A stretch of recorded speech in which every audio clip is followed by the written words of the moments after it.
Admiral D.K. Tripathi, Chief of Naval Staff,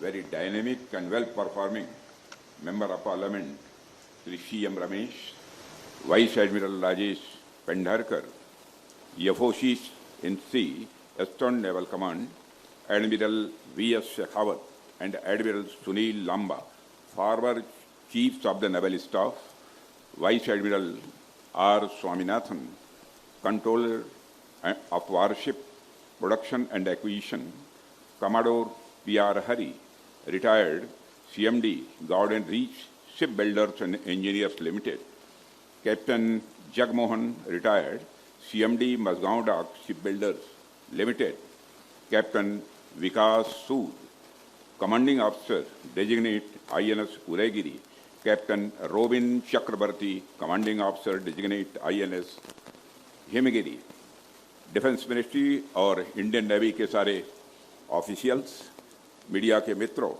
देवियों व सज्जनों, आज आईएनएस उदयगिरी और आईएनएस हिमगिरी की कमीशनिंग के इस हिस्टोरिक मोमेंट पर आप सबके बीच उपस्थित होना मुझे बेहद अच्छा लगा है। मैं राष्ट्र की तरफ से इंडियन नेवी के मेन एंड वीमेन के प्रति कृतज्ञता व्यक्त करता हूं, जो पूरे डेडिकेशन के साथ राष्ट्र की सेवा में लगे हुए हैं।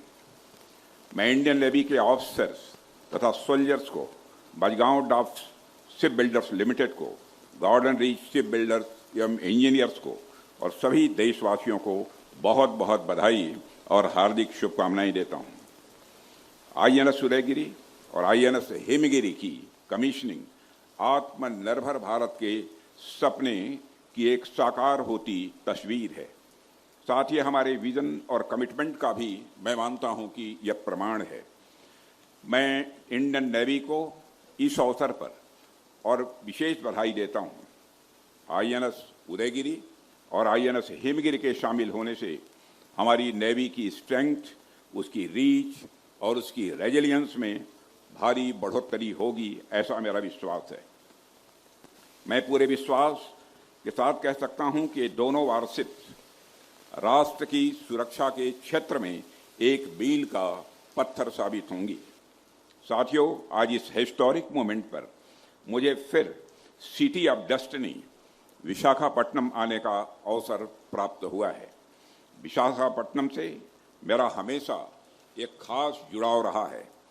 मेरा यहाँ कई बार आना हुआ है और हर बार लगता है यह सिर्फ एक शहर नहीं बल्कि एक इमोशन है। रेनबो की तरह इस शहर ने न जाने कितने इमोशंस को खुद के अंदर समेटा हुआ है। हमारी नेवी की स्ट्रेंथ हो, इंडस्ट्रियल डेवलपमेंट हो या कल्चरल आइडेंटिटी, विशाखापट्टनम की एक अलग ही वाइब्रेंसी है।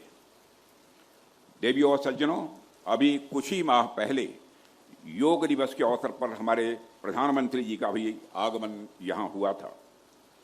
अंतर्राष्ट्रीय योग दिवस के कार्यक्रम में उन्होंने एक नया रिकॉर्ड बनाने के लिए यदि किसी शहर को इस देश में चुनाया तो विशाखापट्टनम को ही उन्होंने चुना था।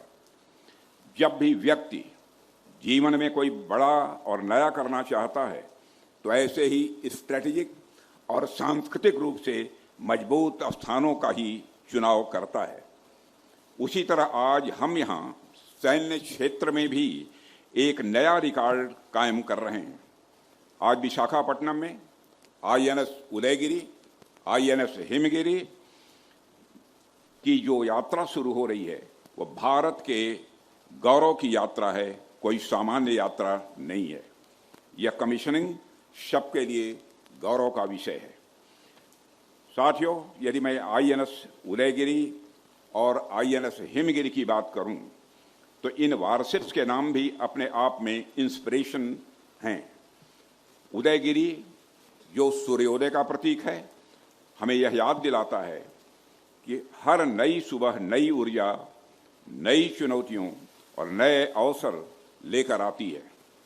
वहीं दूसरी तरफ हिमगिरी नाम जो हिमालय की अडिग और अचल शक्ति का प्रतीक है, यह बताता है कि समुद्र की लहरों पर भी भारतीय नौसेना हिमालय की तरह ही अडिग है। देवियों व सज्जनों, जैसा कि आप सब जानते हैं कि जीआरएससी द्वारा निर्मित हिमगिरी और एमडीएल द्वारा निर्मित उदयगिरी, ये दोनों अत्याधुनिक वारशिप्स हैं जिन्हें पूरी तरह भारत में ही निर्मित किया गया है। इन वारशिप्स के हथियार और सेंसर पैकेज इन्हें सागर का अजेय प्रहरी बनाते हैं। मुझे बताया गया है कि इन वारशिप्स में कई एडवांस कैपेबिलिटीज भी शामिल हैं। ये दोनों वारशिप लंबी दूरी तक मार करने वाली और surface to surface air missiles, supersonic BrahMos missile, स्वदेशी rocket launcher, torpedo launcher, combat management system और फायर कंट्रोल सिस्टम जैसे अत्याधुनिक और बेहद जरूरी सिस्टम से पूरी तरह लैस हैं। मुझे पूरा विश्वास है ये दोनों वारशिप्स समुद्र में चलने वाले बेहद जटिल और जोखिम भरे अभियानों में एक गेम चेंजर साबित होंगी ही। साथियों, ये वारशिप्स हमारी सुरक्षा व्यवस्था को तो मजबूत करेंगी ही, साथ ही हमें ह्यूमैनिटेरियन असिस्टेंस और डिजास्टर रिलीफ के मिशंस को भी स्वाभाविक रूप से ताकत देंगी।